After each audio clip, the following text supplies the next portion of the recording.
again, everyone. Welcome to another episode of Game Pass Grab Bag, your weekly podcast reviewing games from the Game Pass collection, bringing you three neat perspectives from varying skill range. I am the master assassin of this episode, Andrew. With me, the one who ends up blinking off the building way too much, Keith. Oh, that is 100% true. Can confirm.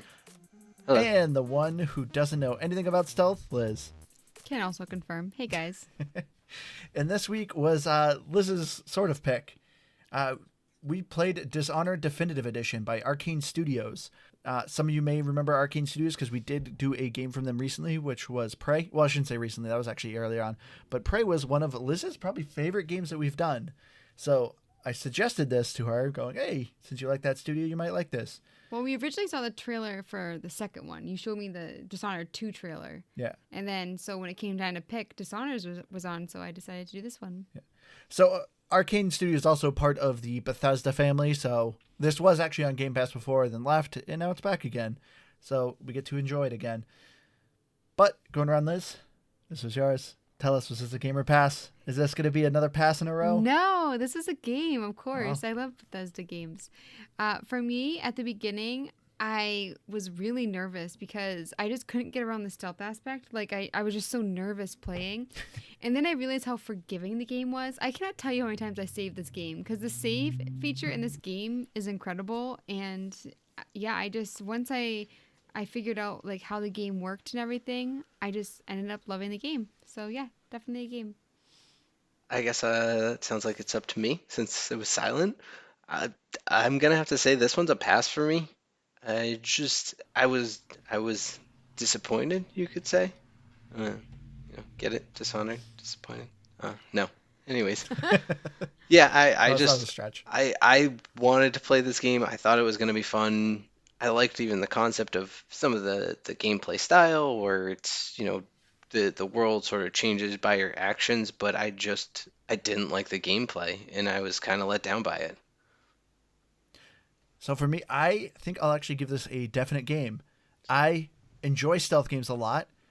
They can get pretty tedious, though, because a lot of people who play stealth games, there's a lot of moments where you're just sitting there waiting for the guard to walk by, waiting for this to happen, waiting for this guy to hit a switch, and you end up kind of sitting around a lot. So stealth games are kind of like hard to really have a fun game with. But the thing that makes Dishonored so unique is that you have this blink ability and you can quickly teleport throughout the world, and there's multiple aspects and avenues you can take. I love this game. So this was originally a Xbox 360 game. So this is the definitive edition. So of course they added the DLC. It's got some, nice new coat of paint on it, HD graphics. And also too, if you are playing on the Series X version, I think it's only on the Series X version, but Microsoft announced that a lot of Bethesda titles are getting an FPS boost. And this is one of the titles. When you actually open like the Xbox menu, when you hit the jewel button, it says in the corner, FPS boost enabled. So this game runs very smoothly. And yeah, this is a lot of fun. Like, this is a stealth game that it makes you feel so cool. Just how the supernatural aspect to it. See, it's funny you say that because I felt like this game was the gameplay was just so clunky, and we'll talk about it, I guess. But that was my biggest gripe, is I just felt like I was this big bumbling idiot who couldn't ever be stealth, and I couldn't figure out the way that the guard's view worked, and all kinds of weird things that I have issues with. Because I do generally like stealth games, but this one just didn't do it for me. Well, don't get me wrong. There's some aspects of it that does show its age. I will say that, but to me, like, I remember when the first time I played this originally on the 360, and I loved it. And just playing it again in the Definitive Edition just reminded me why I loved it so much. But overall, the story of Dishonored is you are playing Corvo, who is the head bodyguard for the empress of this city that is essentially dying. It's being plagued by this mysterious illness. It's being cut off. It's being blockaded by the other islands, so nobody is giving you any support. And just everything seems so bleak. And just rats everywhere. People that are called weepers that shoot bugs. And just when things couldn't be any worse, the Empress gets assassinated and you are framed for her murder. So you, as her bodyguard, you are dishonored, which I guess that's where the game gets its name. Wow. Did that just occur to you right now? No, I'm just obviously not. Just making sure. I don't know. You sold it well. Keith was worried. Yeah, you sold it well. I wanted to make sure that That wasn't your defining moment there. But carry on. But you are essentially trying to reclaim your honor and trying to clear your name, and you're trying to save the Empress's daughter. So, overall with the story, what did you guys think of it? So I didn't beat the game. I don't know how far Shocker. I am from it. Did you say shocker? Yes. I don't know. It's a pretty decently long game, and anywho, I I think I got at least halfway through or more, but I guess it was all right. I, I the framing aspect of it, I had no idea really what it was about going into it, but wasn't terrible. I didn't find it overly engaging though. I actually really like the story. And one thing that I mean, I don't know if I should save this for, music and voice acting later, but I thought it was really interesting that your character never speaks. There were certain little details with that. And then also when you're going around the world and you're meeting these people, a lot of them are just truly awful. And so I was trying to do more of a non-lethal approach. I did kill some people, but mostly it was people that I was either like in a bad situation, or I just thought that they deserved it.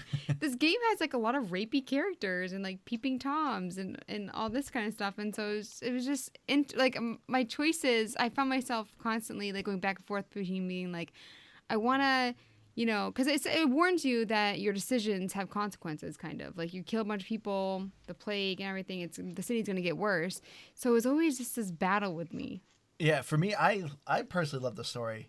Well, I shouldn't say loved because it's a good story, but it doesn't do anything too crazy. For me, I just love the world. So this is an industrial punk kind of world, which is kind of like steampunk, but I guess not as much steam.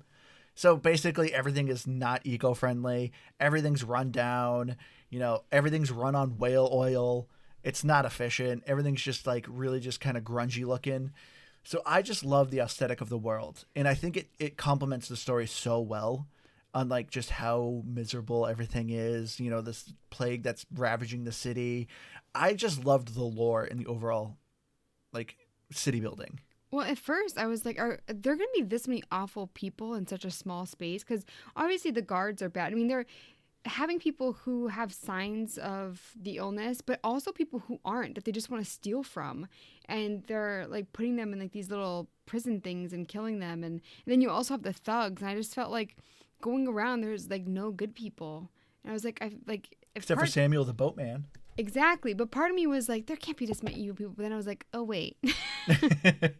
During this pandemic, you couldn't even get your hands on toilet paper because people were so selfish. And then this is I mean, real bad. Real bad. So for me, I found it kind of disheartening walking around the city. Dishonored beat us to the punch as far as, the pandemic storyline, apparently, yeah. No, everyone's very hateable in the game for the most part. I mean, maybe some of the characters weren't, but overall, every single one was like, I don't know, if you go, you go. I wasn't really killing a lot. Well, I was killing a lot of guards. I didn't go so stealthy, mostly because, again, I found I was just always getting seen anyway, so I just gave up on it for the most part. But yeah, I don't know. Mostly everyone of like Well, the actual spoken characters were very hateable. I agree. Oh yeah, and I mean I don't even think you guys got far enough to hate him even more.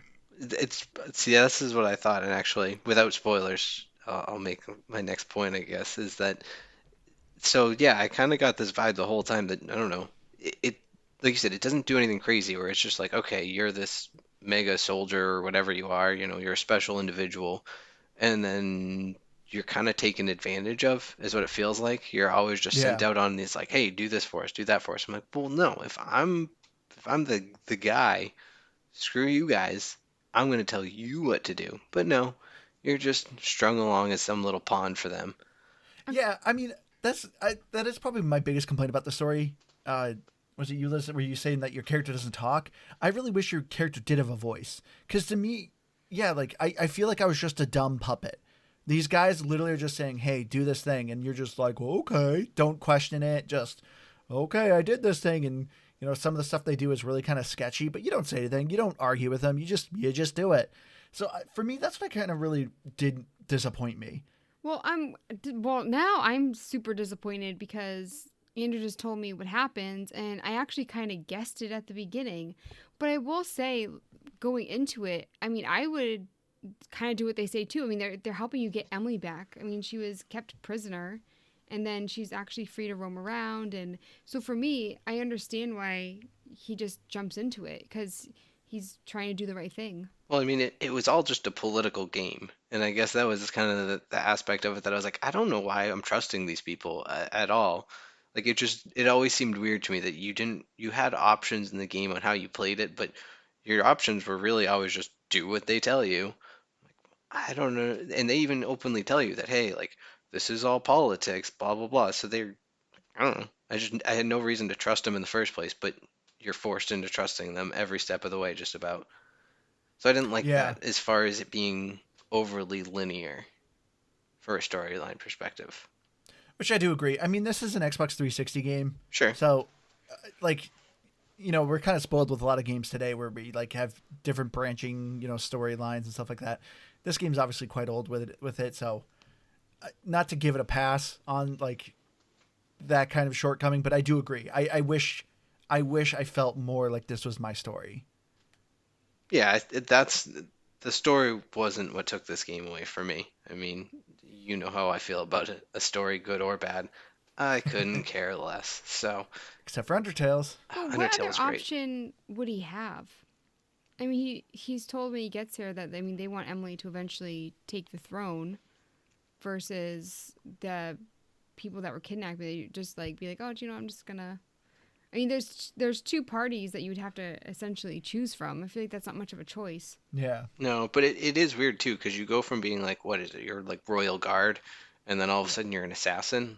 Those just feel like very different roles for one thing. Kind of. But yeah, it definitely seemed right away that they were using Emily as the pawn because they just knew you cared about her. Like that's one thing the story sets up is that Corvo loves Emily. Like you get back at the very beginning of the game, she comes running up and you play hide and seek with her, or you don't because you can be a jerk, I guess. But little kid comes up and you play hide and seek with him. So it establishes very early on that they're close, and so it seems reasonable where they're like, yeah, you're gonna help Emily. Who cares what we're doing? And you just do it. What's up with the heart guy? Oh, the outsider, or yeah. Yeah, so you get this thing that, I mean, it shows you where to find things so that you can grow your powers. And so, for instance, you can grow your blink, which makes you teleport. There's one that you can summon rats, which was kind of crazy. A bunch of different things. And then there's also the bone charms. And very like I don't know if it was based on like the story sequence or like how many things you picked up, but he would just randomly appear in like a dream sequence, and I kind of didn't understand. Yeah. So I remember being confused the first time I played it, and even playing it now, it's still kind of confusing. So there's a ton of books and lore in this world. I'm sure there's plenty that will teach you and tell you more about him, but he's honestly, the way I've always kind of pictured him is like Loki, where he's kind of like this trickster. He's this other god. He's kind of like a pagan god. Like way before this city was a city and like this area was a tribe, he was like somebody that the people worshipped. And so that's where these bone charms came from. They were like these trinkets that they made to like worship him. I like that you gave me like a superhero reference. Like, I mean, I know what Loki looks like in the movies. No, Loki is an actual superhero reference. trickster Loki, god. he's an actual superhero movie reference. No, I gave you a Norse mythology reference. Loki's in what's it called? Yeah, he is, but he's originally a Norse mythology. Oh, he's based off of that? Yeah. I don't know. I thought there were two separate things. I don't watch those movies. I figured. I think that you're trying to shame me because I don't watch a movie. Because you first were shaming me that I was giving you a superhero reference. Because you knew that I wouldn't know. I honestly just more thought that. Well, I don't know. I just thought you kind of knew. Like I don't watch Star Wars movies, but I like know Star Wars references. So I don't know. I just felt like regardless of the movies, you might have known. But anywho. But yeah, anyway, this outsider, he's essentially has like his own motives. And so it's not fully clear as to what it is. I know they explain a bit more with the DLC, which this game has the DLC. And then, of course, with Dishonored 2. So he's kind of like a frenemy. See, it's funny that like you think about that, Liz, because I just went, oh, okay, this guy's giving me stuff to upgrade. Cool. I don't really care what you have to say. And I listened and I moved along, but I didn't really care who he was. But that was a good question because I did not know that. And Andrew had a good explanation. But I loved but he gives you obviously your superpowers, and for me, I loved the superpowers in this game. There's not a ton. I have a couple issues with the controls, but the blink ability just alone is what I think sets this stealth game above like so many others. Which I'm so glad that you were there watching me at the beginning. I had so many questions. And also, you told me to always look above because I was trying to sneak around at ground level and it wasn't working for me. And I actually found like, because there were times where I did have to kill people, I found doing the non-lethal to be way more fun. Yeah. And then Oh, you found it fun? Non-lethal? So you liked it harder? I did accidentally. I played it on easy. Yeah. But I did try to make it harder, and I did like the side missions, and because when you play non-lethal, it's like a back and forth thing. Like, oh, if you get this information with me, I'll take care of this guy, so you don't have to kill them, and it's more work. But yeah. I was trying to do the non-lethal route. So yeah, there's 4 difficulties: easy, normal, hard, and then like master assassin. And then, of course, if you want to make it more challenging for you, there's, challenges to not kill anyone and then, of course, not alert anyone, which at the end of every level kind of gives you a scorecard on how well you did. But I was trying to do non-lethal because there's also an achievement to beat the game without killing anyone, and it's worth 100 gamer score. And apparently I somehow magically killed someone in the very first level and screwed myself over on that achievement. I was so pissed. I was watching this YouTuber because I was trying to figure out how to go about a certain area, and he was doing non-lethal, but he was choking people out, but then throwing them into the water. Yep. And it's like, well, that would kill somebody. It does kill him, yeah. So and it counts as a death, yeah. Oh, it does. Yeah. Yeah. So he didn't know that. So I was wondering if it was something like that where like you didn't realize you were killing someone. No, that's what's actually impressive. Even though this is a 360 game, it does like take into account those things. Like, yeah, if you throw someone off a high enough cliff, even if they're unconscious, they're going to die. If you throw them in water, they're going to die. If you throw him to a bunch of rats and they get eaten, he's dead. I just assumed that like it might count towards a death, so I didn't do it. But then also, I don't know if it's because I was in the easiest difficulty. I did the level 1 rat swarm, and it actually killed one of the guards. Oh yeah, it can take them down. Yeah. For level 1, I wasn't. Oh, okay, because I wasn't sure if it was because I was on easy, like that's why it happened. But okay. No, it's pretty slow, and it's more effective for like clearing bodies, but it definitely works. Yeah. The music changed, and I was like, wait, what happened? And I'm like scanning the area, and I was like, oh, I killed someone. Yeah, I learned the hard way about throwing bodies off because I wasn't trying to do non-lethal. I was just trying to bring someone back to the boat, and I got to a certain ledge, and I could see the boat, and I was like, oh, that's probably, I'm probably good. And I just chucked him, and he clipped the side of it and fell into the water, and it just went, failed. It's like, oh. So I had to carry him a whole way back again, grab the bone charm that I had grabbed because I wasn't doing regular saves. It does a decent enough job, I felt like, with the autosave, so I was usually pretty good. I think it does a fantastic job. Yeah, so like I didn't really worry about saving it too often, but like I wasn't taking. But there were definitely points where it didn't do. I don't want to say as good of a job. It just wasn't as consistent of a job as it did across other parts of the game. That I was like, how am I this far back from my last autosave? But all in all, I did find it really good. And again, if we're giving it the old, hey, it's a 360 game, I feel like the amount of autosaves for a 360 game is very impressive. Well, I'm curious if the autosave feature in the main game has been patched. Oh, maybe. Since the 360 version, because I don't fully remember the 360 version. It's been forever since I played it. But if you play the DLC, the autosave is not nearly as good.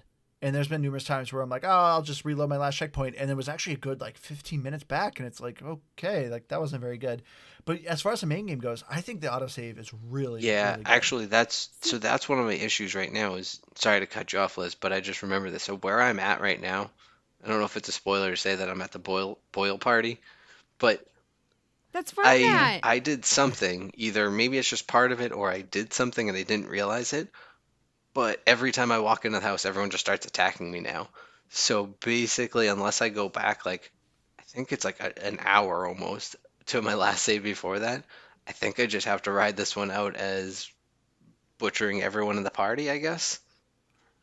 It took you over an hour just to get into the boil party? I don't know. It didn't take me that long. I'm just saying I know you're probably exaggerating, but that's you literally that's like a 15-minute segment to get into that. But either way, yeah, I was just like, okay, I have to jump pretty far back here for an autosave, or yeah, I mean, I'm not trying to play this non-lethal, so I guess it doesn't really matter. but I was hoping to do this a little bit stealthier than just butchering an entire party. You don't I like being a party pooper? Oh, I am a party pooper through and through, but I'm not about murdering to end a party. I'll just complain and leave. I wanted to say that being on the easiest difficulty, there were times where I'm like, they should definitely see me. So there was one time I saved it before I went in because I didn't really know how to go about it. I didn't know where to go. There's really good arrows that shows you like that you have to go up or whatever. I couldn't see it. It turns out it was like way, way, way, way up. But so I ended up accidentally killing somebody and hiding under a table, and they're just like walking by me, and it was going on forever. And I was like, maybe I should go back to my last save because I didn't want to kill any more people, but there was like 3 people like walking around the room for like 10 minutes. They eventually left, but that's why I always saved because I didn't know what I was doing, and I was really nervous. But yeah, so I do recommend Oh that. yeah, it Yeah. definitely there were times when you're hiding under a table that it felt very goofy that they didn't see you. I don't know if it because I was Oh on yeah, normal, because there's no flap or anything. but like Yeah. yeah, I don't know if it was a difficulty thing or not because said again I was only one up, but I noticed that there was times I was just hiding under a table and they're staring at me. How do you not see me? I mean, it tells you like when you're picking your difficulty, like what Oh, that's true. changes. Enemies do more damage. Enemies' awareness is a lot higher. It takes them like it takes them longer for them to like stop looking for you, kind of thing like that. So I like that the difficulties really break down as to what they're doing. But I mean, I loved the level designs. Like I was telling Liz, like it really opens up when you first get to like the second level when you're trying to get into the cat house. It as soon as you enter the area, it specifically tells you like, hey, look around. There's numerous ways to get into this place. It's all about taking your route and what you want to do and stuff like that. So I loved the level designs because even too with the Boyle party, that one's really cool because you're actually in disguise, so you can actually walk around freely. But you got to figure out who your target is because everyone has a mask, and you got to figure out like a way how you can get upstairs. But you can like take different routes, like either become a rat and go upstairs, or possess a guard, or solve a puzzle.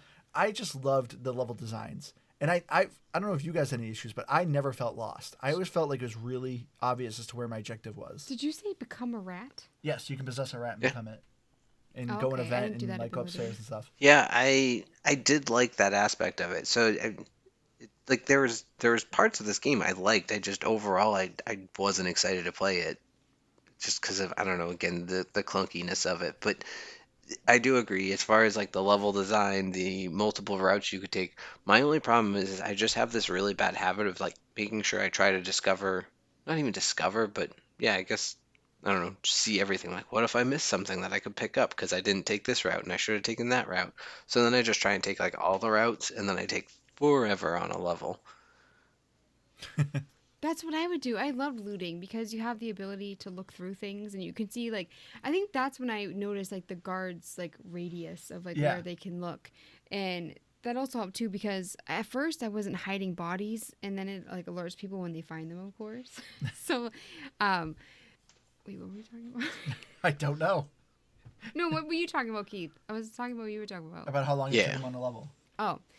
But yeah, I noticed that like I'd go into abandoned buildings and stuff, and I would actually find the runes that I wasn't even looking for, and I didn't have my heart. All of a sudden, it would start thumping, and I would just be in a random room. And so yeah, I love the looting.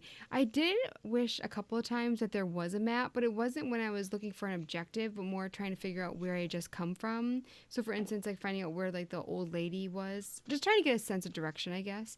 But yeah, I actually thought it was really helpful. They had like a solid like half diamond or arrow for your main mission and then your side objectives, which I thought was really helpful too. I didn't really notice that there was a difference in that. I just was kind of looking to see whatever it said next to it. Yeah, I didn't realize there was a different shape either. No, it's not a different shape. It's just not solid or Oh. like it's less defined or something, but there is like a difference between them. Interesting. Good. That's a hot tip. Hot tip. But but yeah, depending just essentially on your skill in this game. Well, I guess you could make this argument with a lot of games, but the levels aren't super big, and there's a total of 9 missions, so it's not a very long game. The average time to beat is something like 12 hours, which obviously varies quite drastically depending on your skill level. I saw speedrunners beat this game in like 30 How close minutes. was I to the end But then? yeah, there's Or Liz too. um the Boyle party, I think, is mission 5. Out of 9. oh dangs, Yeah. because I feel like I was somewhere around 10 hours. Maybe I'm exaggerating, but I feel like I was close to 10 hours. Oh wait, no. Actually, I think that's mission 6. Actually, now that I think about it. Okay. Either way, I wanted to finish that one because I felt like it was big money. I was picking up gold all over the place. I was gonna max out all my stuff. I Yeah. wasn't sure if like I would get caught looting there. You don't get caught looting anywhere, but I wasn't sure because everyone was like talking down to me at the party, or my character, not me. Everyone was talking down to Corvo at the personally. party, like saying like, "Oh, you smell like the streets," and like they knew that I was different. So I was like, if I loot in front of them, like, are they going to be like, "Ah, thief"? Oh, did you never loot in front of them? Because they always say, No. they're like, oh, go ahead, take it. I swipe everything too. Like they all admit that they steal That's that the party only too. place I didn't loot, and I'm still there. I could loot, but Oh yeah, Oh, yeah. they encourage you to loot. The only thing you can't do, I think, is pickpocket. Like if you pickpocket someone there, they'll yell at you for that. Yeah. But otherwise, yeah, just grab whatever you find in a chest or whatever it is. But yeah, I will agree with you. That is one thing I like again about the map design, Andrew, is that it felt small enough that it's almost it tricked me into playing more, and that's not a bad thing necessarily in this case. But it was like, okay, I just felt like I was always progressing further. So I was just Yeah. like, yeah, I'll just keep going, and yeah, maybe I'll just get to the next checkpoint, maybe to the next checkpoint. Oh, I think I'm gonna wrap up this mission here, and so it just like kept me going to keep playing. But all in all, I wasn't excited to pick it up every time, and that's my issue with it. Ah. Or not my issue, but I think that's what a lot of what was my driving pass on it. I wanted to bring up real quick something that we were talked about earlier. And another thing, with some of the non-lethal options, I just wanted to bring up the fact that some of them were probably worse than just killing them. Oh yeah. Like there was one where the Pendleton brothers, like you have the option of having their tongues cut out and working in the mines that they subjected people to, and having them work in there and like not be able to communicate or anything. And then there was a guy that was like, "I don't want you to kill the woman that I love. Just let me take her." And I'm just like, "Excuse you." So for me, like, were there any that you like it made you change your mind? Oh no, because they're all awful people, and like a lot of the non-lethal stuff is very much like poetic justice. Like you said with the Pendleton brothers, they lose their tongue and their hair, and they're sent to like the salt mines that they subjugate people to. So it's kind of like a poetic justice. Or like the very first guy who's part of like the religious cult of the universe, you end up branding him, so he's essentially an exile. Like anybody who helps them could get punished or arrested. So it's like this poetic justice. And no, if anything, I found it better. Yeah, I did go non-lethal with him. The Pendleton brothers, I just swung my sword through. So that's how I handled that business. But there's one thing I wanted to kind of complain a little bit about the powers. As great as they were, I felt like this game so much focused and encouraged you to be lethal. I didn't think there was a lot of fun gadgets and fun things to do if you were going non-lethal. If you're going non-lethal, basically your weapons are like sleep darts, and your abilities are going to be blink and the dark vision, which lets you see through walls and see like enemies and stuff like that. And like that's kind of it, because all the other ones are very much focused on killing people. There's also bend time you could use for non-lethal. But yeah, you have like killing people makes them disintegrate. You have possession, where you can use them to kill people. You can summon rats to kill people. A push that pushes people so hard that it kills them against the wall. Like, it's all these things that are just here to kill people. Don't get me wrong, I love the gadgets and I love the powers to kill people with, but the game really, for me, it just was unfortunate when I was doing my playthrough and trying really hard to go non-lethal. I didn't feel like I had a fun tool set.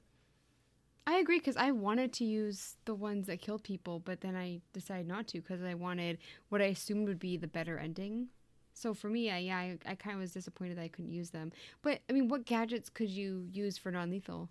Like make people like dance, like. Well, some of them I had ideas for, and they actually are in the DLC. So specifically, like there's a proximity mine, but the proximity mine dices people up and kills them. So it's like, well, why isn't there like a sleep proximity mine? Someone walks over and it releases gas. They have it in the DLC, but not in the main game. Oh, yeah, I accidentally, because I rewired, I didn't realize rewiring would actually kill them. So then I started taking out, like, just the vials. Yeah. It would have been cool to have, like, I don't know, maybe a distant choke where you could actually just knock somebody out from a distance, like I don't know, like Force Darth Even if choke. it Vader. was a Yeah, lot more Darth Vader, rooms. like force choke. Yeah, I was kind of a little disappointed in that aspect. It really does just make it so much harder if you're playing non-lethal. But I will say, the enemies, there's not a lot of enemy types either. Like, you're not getting these enemies that are like, oh, this is a big guy, you can't choke him, or you can only do this Well, kind of yeah, thing they for have it. those wiry guys, the tall boys or something. Yeah. And then you have the people that are infected that are trying to bite you.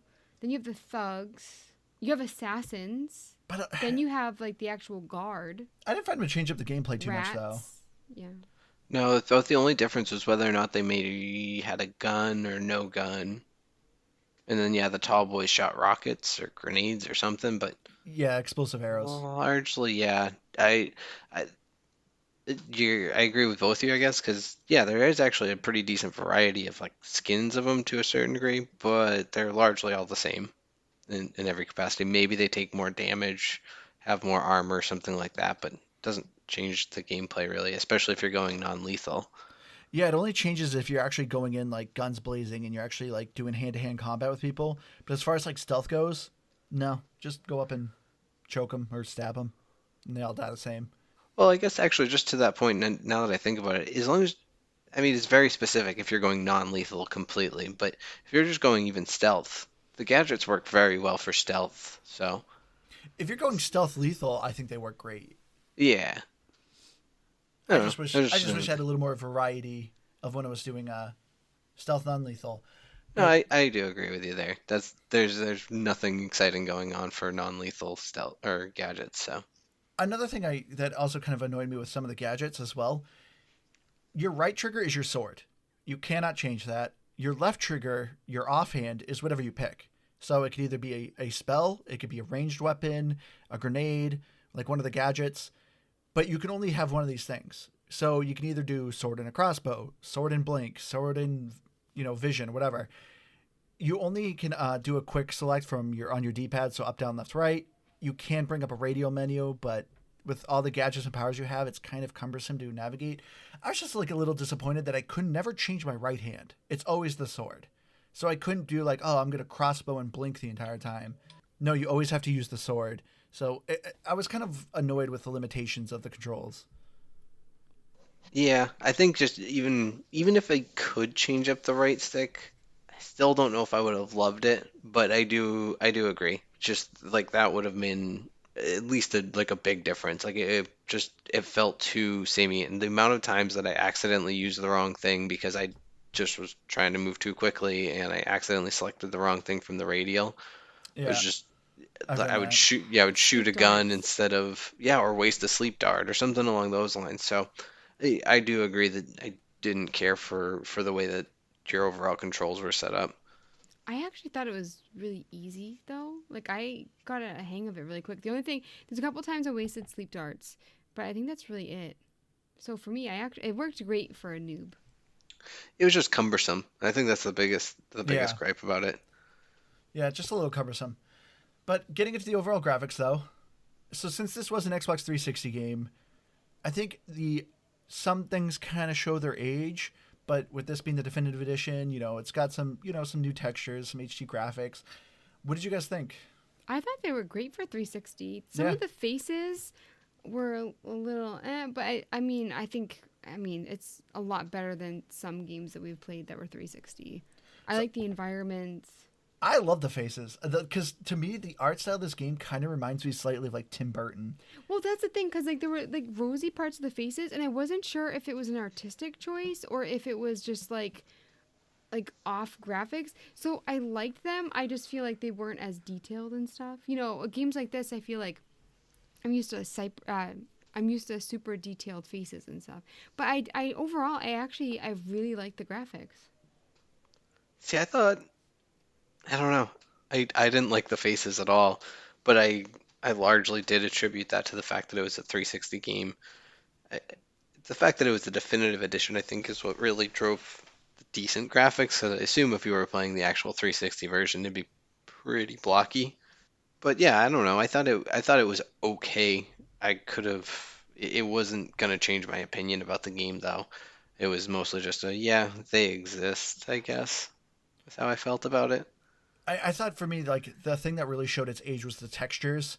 Like, even when you first start the game, the boat you're on, like the little, like, speedboat you're on, literally is just kind of like a gray block. Like, it doesn't really have many, like, defining features or anything like that. The rain. It's really flat. Yeah, the rain, the water, like, some of Well, that the way it stuff is... moves. Yeah, It just kind of floats along. It doesn't actually like turn or move with the waves. Just Yeah. So stuff like that, I think it kind of showed its age. But overall, like, for me, I just love this environment. You don't see, like, any games really do kind of this industrial punk kind of theme. And I think they did a fantastic job. I loved this world that they built. I just liked what we had already talked about, but what I liked most about the world is the way that the like designs of them were built for like movement. I didn't think they really all felt all that different. It just felt like I was moving through a dark industrial city all the time.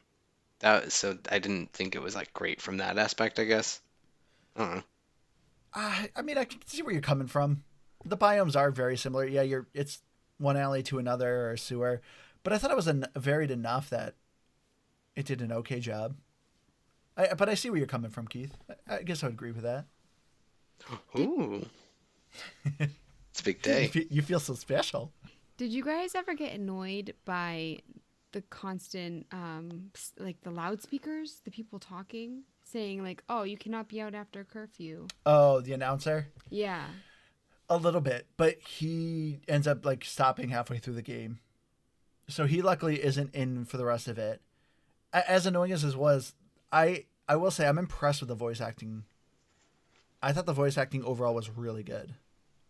But I understand where you're coming from. Me too. I really liked the guy that made all your equipment and your upgrades and everything. I thought he was a really good voice. I mean, I thought they were all good voice actors.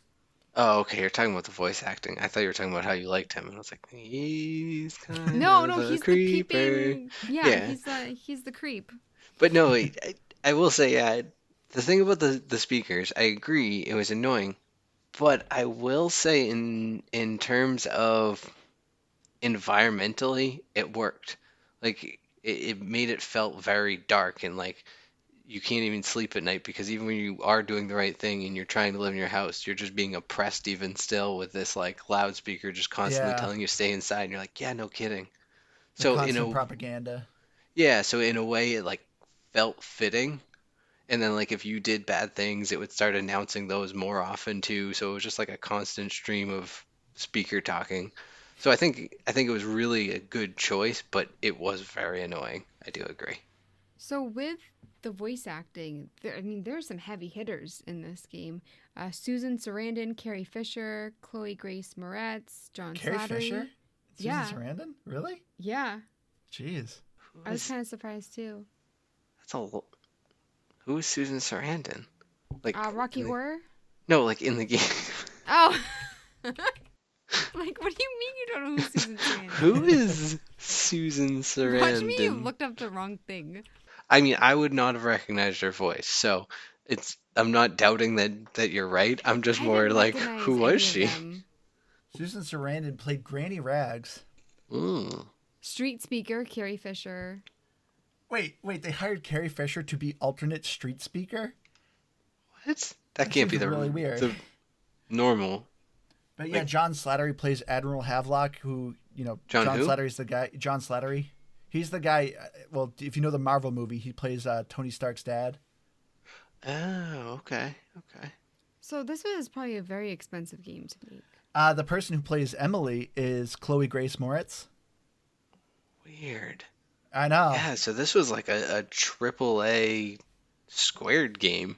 Like they threw everything at this. Yeah, Although- it's really impressive who they have. Although wait, this was 2014. I mean, Susan Sarandon was Susan Sarandon at that point. But was no, Chloe I think she Grace was Moretz Susan big back then? Sarandon at that point. It's a little bit different. Sarandong, is that what you Yeah. said? She might have been. I don't know, but I mean, think they were all pretty big at that point. Yeah. Either Chloe way, Grace it's Moretz, impressive. maybe not so much. No, I feel like she's been around for a long time. Yeah, Carrie maybe. Fisher, I'm not surprised. So I obviously Star Wars, but besides that, I've only seen her in like one other movie. Yeah. I don't know, but either way, like the voice acting is very impressive. I was surprised. This is really impressive what kind of cast they had. And I think they actually did a fantastic job. My biggest disappointment, though, is I didn't think they did enough with the characters, like explaining who they were and like caring about them. You I needed agree more with that. cutscenes. Yeah. Oh, but then also too, there is music in the game. I personally did not care for the music. Uh, there's not a lot of it. It picks up when you get in combat, but did you guys notice the music much at all? Well, I said earlier that when I killed someone, the music changed, and that's what made me look for to see what I had done. Yeah. So it was actually very helpful for me because I just restarted because I was doing non-lethal. I just went to my last save point, but overall, like I liked it enough that I had it more up, but I don't really remember it too much. But Yeah, I can't really comment on it. I knew that it existed. which makes me sad because I was hoping you beat the game, Keith. Does it do It the doesn't have butt rock? butt rock. I wouldn't qualify it as butt rock. It's not quite there, but it is. It Adult does contemporary? have. Yeah, it does definitely has like an adult contemporary kind of song. It's a little more acoustic, but this is Oh, one of those games that does a nice kind of slow jam for the end credits. nice. I'll have to check that out. But yeah, the music I just thought was kind of overall okay. But another thing I wanted to ask you guys: did any of you guys touch the DLC? No. I did a couple of the challenges, and I did like, I don't know, like maybe like one or two runs of like one or two of them. So not a lot, but that was about the extent of it. So to give everyone a heads up too, the DLC I found it was kind of hidden. So when you actually open the menu, on the very bottom it says press X for download content, in which you normally when you see that you think, oh, I'm going to press that, it's going to bring me to the Microsoft store and I have to buy it or something like that. No, it brings you to another menu where you can select the DLC. There's 3 DLC. There's a trials one, which is essentially just a scoreboard type of game mode. Some of them are stealth based, action based, puzzle based. So they're interesting. They're kind of unique. I was having a decent amount of fun with them. They're very difficult though. But then you have 2 story based ones where you follow the other assassin that takes place in the city. His name's Dowd, and I thought his story was really good. I guess you could say I'm well endowed in his story. But shh. I was expecting a better reaction from you, Keith. No, it's kind of like a dog when they're whining. You just kind of don't acknowledge it, and it'll stop. So that's kind of what I'm trying to do with you. But seriously though, I thought his story was actually pretty interesting. It definitely delves a lot more into the supernatural aspect, and his abilities are slightly different. So he has a blink ability as well, but the big difference between his blink ability is whenever you don't move, it freezes time. So you could actually, it makes gameplay really more interesting because if you do get caught, you just activate your blink and it freezes time and you can kind of pick to where you go and just quickly get out of their line of sight. It added some really interesting gameplay elements to it. That sounds really cool. But yeah, he could summon assassins because he's the leader of an assassin cult. He's also very much doesn't care, just wants money. And I found really interesting ways to do some of the missions. So yeah, the DLC is definitely worth checking out, especially too since it's included in the content. Oh, so that's why the achievement scores go up to 1640, right? Yep. For the DLC. Yeah, because it includes the DLC. By the way, I was kind of unimpressed with the achievements. There's some fun ones to do. See, I disagree. I noticed with Keith, like you got a bunch that were lethal based. Well, what I'm saying is I feel like it's harder to get achievements because I was looking at yours. You only got 500. Yes. Well, once again, this is another thing where the game very much is encouraging you to go lethal. A lot of the achievements are lethal based. So I didn't get a lot of gamer score because I was trying to do non-lethal because there's one achievement for 100 gamer score to beat the game without killing anyone, which I thought I was going to do, but apparently I killed one person and screwed myself over. But I think you have to beat the game a couple times, and that's why for me, like I just wouldn't do it for like if I wanted more achievements. Which I mean, why would I want more achievements? But I was surprised that you only got 500. Keith, you got 160. I got 110. But I played it for like quite a while. Yeah, but I love the achievements. This is a perfect example of a game where the achievements really encourage you to do different things. Like, oh, travel 300 meters within a second, which once you get the time bending ability, that's pretty easy to do. You know, kill 5 people within a second, you know, escape a group of 6 people without, and then like lose their, like don't get detected anymore, beat the game without being detected. Like it's these achievements that are really trying to make you try different things in the game. And I always love those achievements. See, this is where. So, but it's not for achievement hunters. Like, are we It's put? No, not. probably not. Can we put these into two buckets? Is what I'm getting at. Because I agree with you. There's fun aspects of the way that these achievements are run, but this is not a good game for achievements because it takes a lot of time and a lot of replaying to get them all. Yes. Yeah. So just saying, we need to bucket these. So it's in a fun bucket, but not an achievement hunter bucket. Okay. There we go. Thank you. Appreciate that. There we go. We'll categorize it by buckets, not boxes or anything else. We can we'll take that offline. So, getting into our final thoughts, I'll go first because I know Liz isn't going to. For me, I love Dishonored. This is actually probably one of my favorite stealth games. I do enjoy stealth games, but they generally vary from really good to really bad. A huge series I was really into was the Splinter Cell series. And as much as I love just stealth games, sometimes it can just be very boring because a lot of times you end up just having to sit there. But with the blink ability and the special powers you get in Dishonored, I think it makes the stealth aspect so much more fun. I think the combat is pretty fun. Some aspects kind of show its age. When you're trying to teleport, I found the reticle to not be great sometimes, and sometimes it would kind of shoot me off in a weird spot. But overall, though, I think it handles very well. Oh, there was another thing I forgot to mention, and another thing real quick. If you're playing on the Xbox Series X or possibly the S as well, the load times are honestly non-existent. It's like half a second to load a level. So With mine, they weren't bad. yeah, What do I it's have? not bad on a regular console, but yeah, it's literally instant, and I loved it. Well, I'll just pick right up there. Yeah, I have the One X. It still is actually pretty good. I think less than 20 seconds, and then you just kind of have that weird screen. Although it tricked me for the first handful of times that it's one of those games that the load screen ends and you have to hit A, but it Yeah, just keeps carrying on, so you're not paying attention, and then all of a sudden, hey, oh, this is on me. yeah. Anywho, It took me a while too because I did not realize how quick it was loading. Because anytime I see a loading screen, it's always natural for me to like, all right, let me quickly pull up Facebook or something. So I yeah, do that, and then I look at the screen I'm like, oh, I got to press A, and then I was like, wait, how quick is this loading? And then that's when I noticed it literally is instant. So that's another thing that's I think is really nice. But yeah, I think the story is fun. For me, I just love the world. I think the world building is fantastic in this game. I love the art style. So for me, I think I'm gonna give it a sneaky 87. ooh, a sneaky 87. I like it. So I don't know. Maybe I've come around. Maybe it's not a total pass, but I think I can't get past the fact that I was never excited to start playing the game, but then I would just find myself just continuing to play it, and Are you a it fan of ha stealth games? I I think I'm in the middle because I do like games like Assassin's Creed and stuff, which Those don't really have much stealth. there is and there isn't, but I like the aspect of games where there's a lot of different paths and avenues to try and get to where you're going. So Yeah.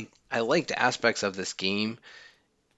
I know I can say with pretty good certainty, like I'll never just pick this game up again, and I'll probably end up deleting it in a couple of weeks when I need space on my Xbox because I just wasn't excited about it, and nothing ever got me excited about it. But it was, I guess, a good time playing it. So I guess I'm going on to a light game for this with a score of a 70.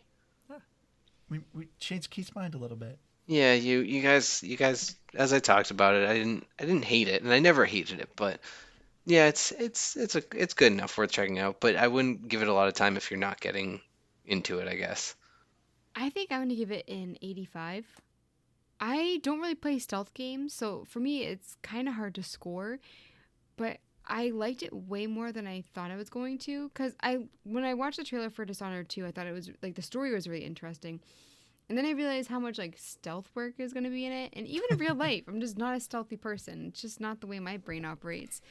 So I was really pleasantly surprised. And I'm trying to think what I would do to change it. And there's no like really big thing. So I kind of feel like 85 is low. But for like what Keith was saying, like how much I wanted to play it, I think 85 is a good score. And then looking at Metacritic, For Xbox One, 76 and 7.6. And a lot of people for the Xbox One complained about like a bad conversion. They didn't like it when it went from 360 to Xbox One, which I thought was really interesting. There was even a critic who talked about that. For Xbox 360, 88 and 7.9. And our fourth co-host is back. Nice. He gave it a 5. And I have a theory. So I don't know if it was Plague's Tale or what. There was another game that he talked about, and he raved that like French people were involved. Plague's Tale.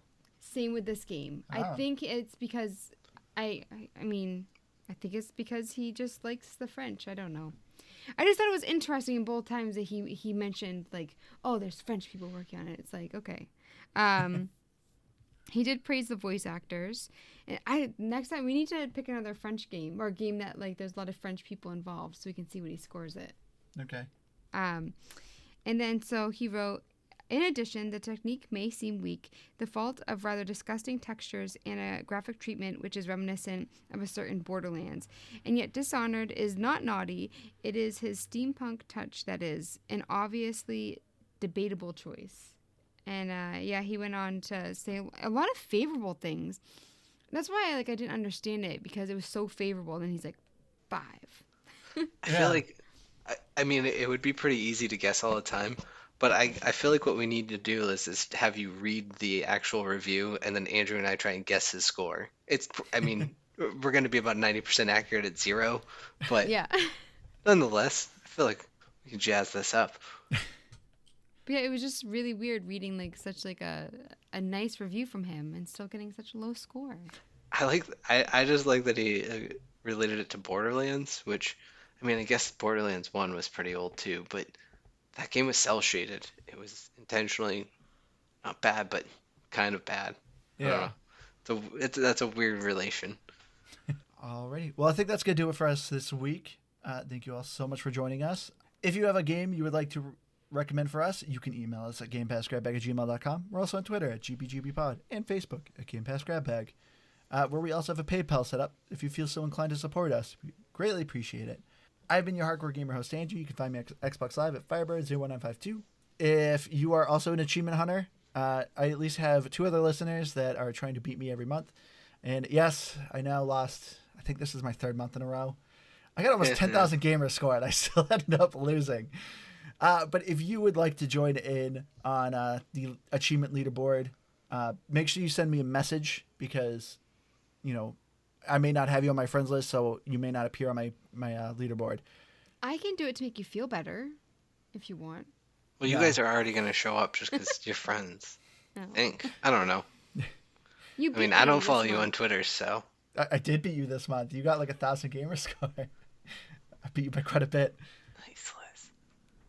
I'm surprised it's that much. All those Stardew achievements. Is it my turn? Yeah, Keith, where can people find you? Oh, nice. Oh no, I was just going to say that I'm really disappointed that we made it this whole episode without a silent but deadly joke. It just Crap, occurred I to actually me. thought of one. I actually was going to say one, and I completely forgot it. Dang it. How And not another thing, let lowbrow me do a of us. fart joke. That's all I had to say. That's No, it. okay. And I'm Liz the Noob, gamertag Dean, and I'm on Twitter at Liz the Noob. Noob is EW. I actually was thinking about, for the intros, to do various fart innuendos, but that also worked with stealth. I mean, The one who's but loud deadly. and proud, the one who's silent but deadly, the one who is trying to be sneaky but ends up making a mess. Okay, Ew. me too. That- Good night, everybody.